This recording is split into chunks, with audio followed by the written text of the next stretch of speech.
What's up, guys? Welcome to Raw Squad, and it's day 5 of the habits challenge.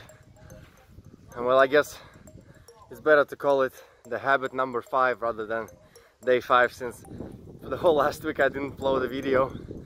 It's my bad.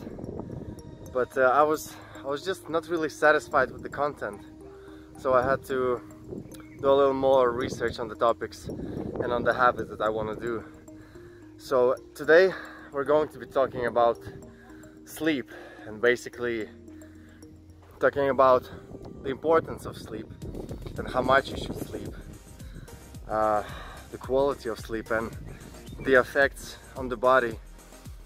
And I'm going to be quoting basically the podcast of Joe Rogan that I watched, I don't know, a couple of weeks ago, and it's with a brain scientist, Matthew Walker, and he's studying sleep and its effects.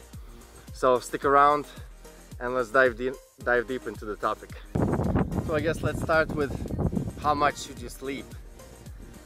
In a perfect world we should sleep around 8 hours, but in our modern society the statistics show that average sleeping time is 6.5 hours, and for the brain to function properly it needs at least 7 hours of proper sleep.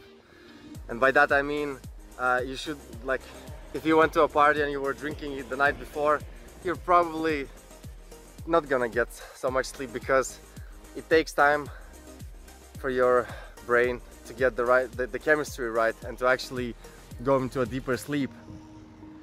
And if you're fucked up, then it takes a while for your body to clean itself up, and then you can actually relax and go to sleep. So it's not only the quantity of sleep that matters, it's also the quality.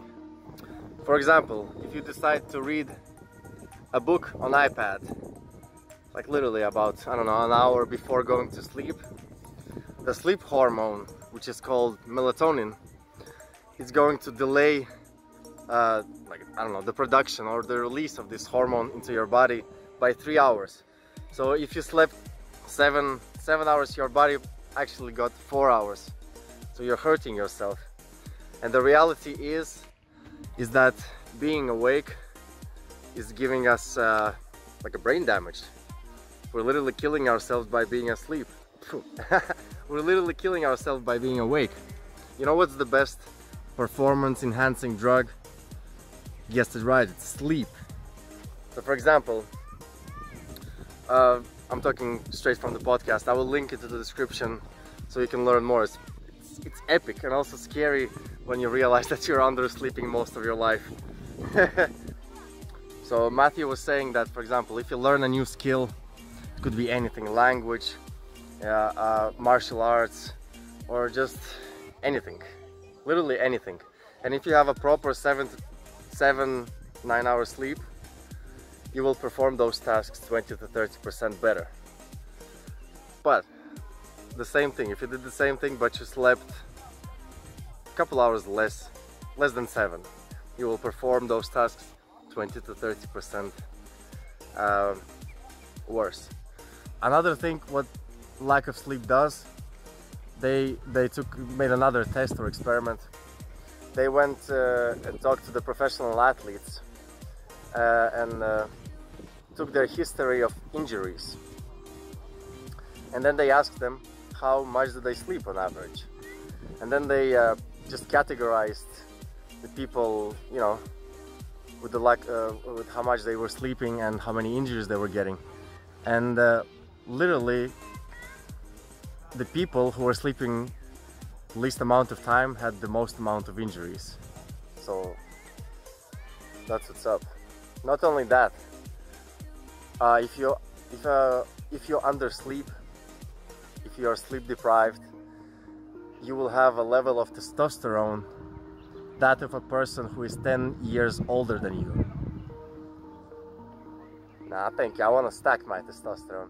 But the funny thing is, for the last week I've been literally sleeping 5 hours a night, and Jesus Christ, I was dying.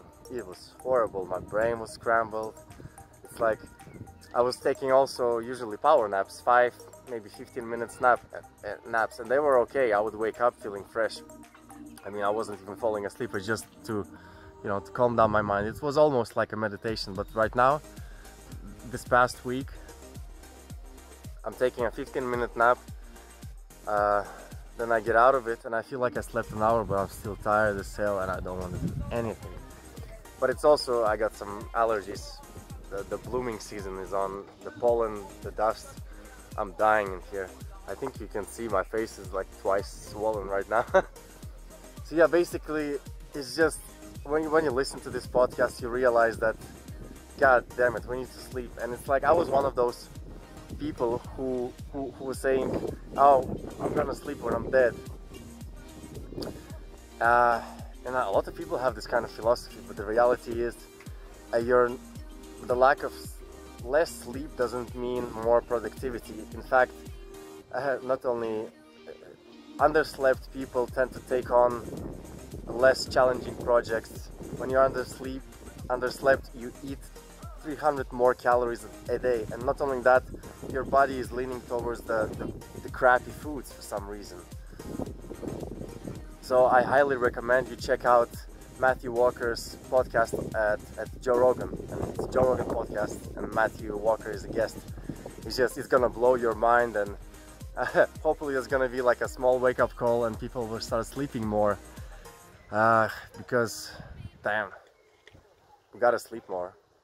Otherwise, we're gonna die younger, literally. And on that note, I want to say thank you. Thank you for watching the video. Make sure to like, share, and subscribe. And see you on day 6. Peace.